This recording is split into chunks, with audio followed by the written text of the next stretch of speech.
और अब मैं इस कार्यक्रम की अगली कड़ी से आपको जोड़ने के लिए आग्रह कर रहा हूं श्री अजय सिंह राहुल भैया जी से कि वे स्वागत उद्बोधन के साथ इस क्रम को निरंतरता दें। यहाँ पर उपस्थित सभी सम्मानित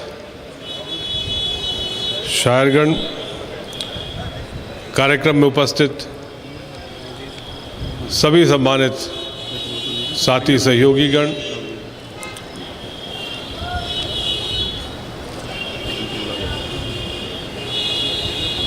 आज दाऊ साहब का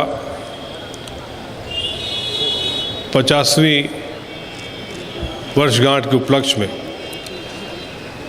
इस अखिल भारतीय मुशायरा में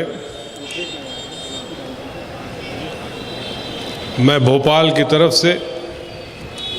सभी सम्मानित शायरों का तहे दिल से स्वागत करता हूं और उम्मीद करता हूं कि आज शाम जिन उद्देश्यों से उन्होंने अपना जीवन व्यतीत किया उसके संदर्भ में रखते हुए आप इस गंगा जमुनी संस्कृति भोपाल को और चार चांद लगाएंगे, यही ईश्वर से कामना करता हूं। शुक्रिया।